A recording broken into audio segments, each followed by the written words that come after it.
Before coming to Skokholm, I was feeling overwhelmed with life.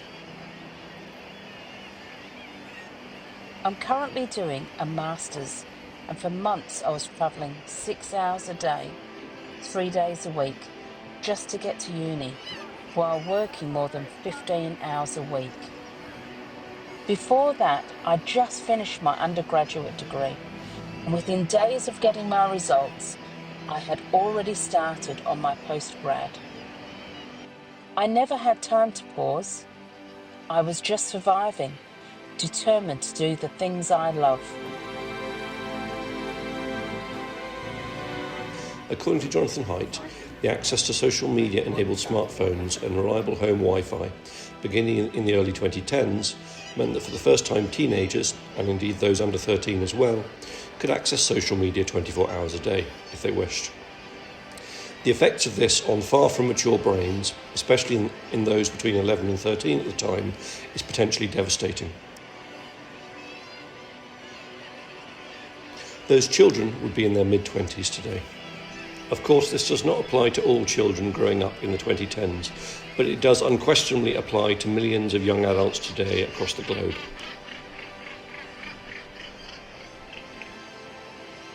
Broadly speaking, Haidt argues that the problems are more serious in girls, but that many hours of gaming per week was isolating many boys of the same age at approximately the same time.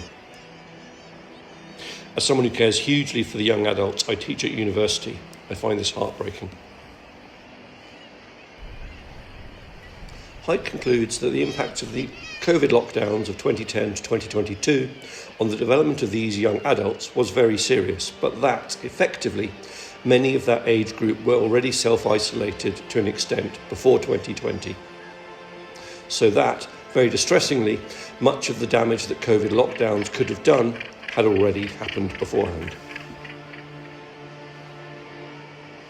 As well as potentially debilitating mental health issues, Haidt discusses the considerable opportunity cost that several hours a day spent gaming and or on social media has in terms of the loss of time that could be spent learning, socialising, experiencing the great outdoors.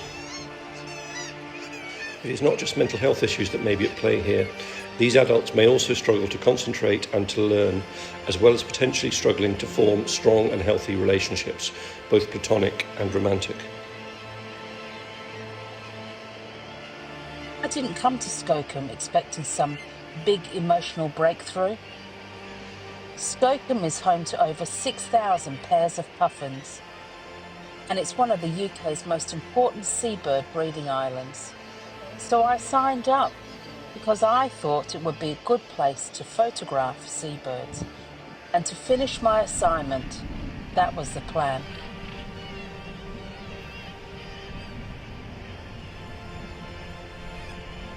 But after just a few days here, something changed. There's no signal on the island, so I and everyone else only had each other and the wildlife to keep us sane. And instead of feeling disconnected, we started to reconnect. People began to slow down, smile more, laugh more. It was like the pressure of everyday life had lifted. Being surrounded by others out in the field, whether it was watching them lay in the dirt to photograph a puffin, sit quietly watching a razorbill and guillemot at the cliffside, or light up the sight of a bee, it was like the outside world didn't exist. Access to green space was scientifically proven to have health benefits as long ago as the mid-1980s, and research in this field has exploded in recent decades. A study in Sheffield showed that people identify strongly with local green space, can assess its biodiversity accurately, and get greater mental health benefits from green space that has high biodiversity. Put another way, a rainforest is much better for the soul than a putting green. You could see the difference in people's faces. They were more present, more open, more at ease.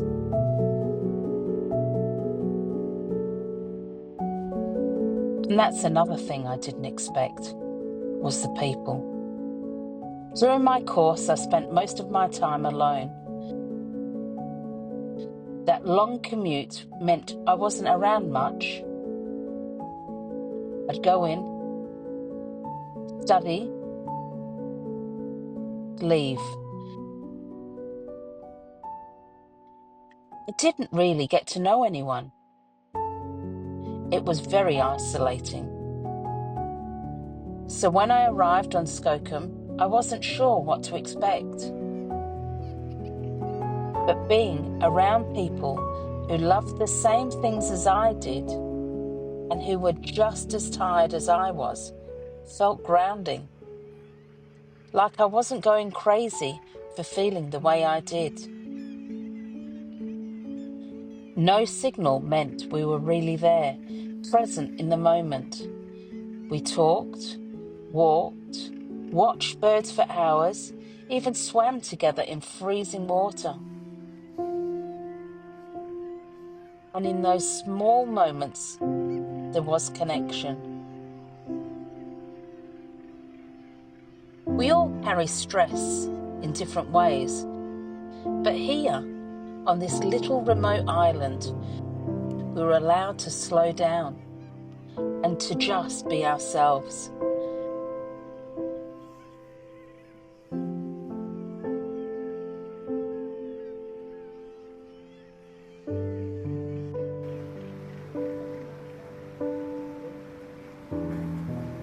Professor Young and I decided to act on this in 2021 when we applied for and were awarded a number of grants to provide high-quality photography equipment to the biology and wildlife students at the University of Salford, which they can borrow for free. As well as this, I run 1 to 2 dozen free wildlife photography day trips per annum for the students. As well as training some truly excellent wildlife photographers, the mental health benefits of this programme for dozens of students per annum are huge. The equipment has also been used to expand the filming opportunities for MA wildlife documentary students. It has been and continues to be a privilege to take students out to see and photograph the wonderful wildlife that the Northwest offers, and the mental health benefits of having a natter in a hide with wonderful wildlife all around are huge. This brings me on to Skokkum. This world-class location holds 13,000 puffins, 190,000 Manx shearwaters and loads of other treats.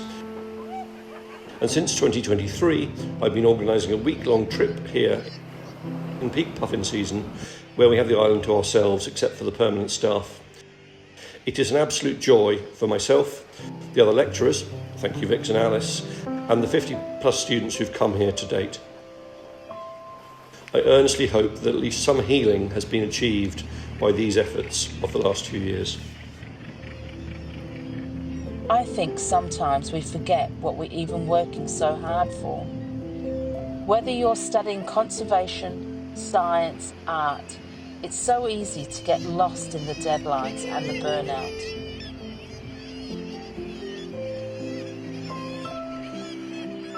You start off passionate, but eventually you're just trying to survive.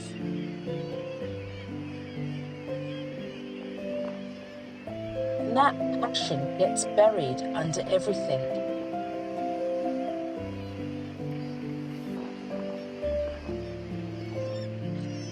That's why places like this matter. Because they remind us of why we started.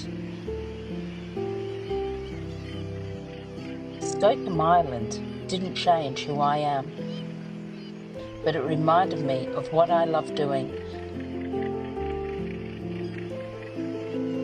and why I started this journey.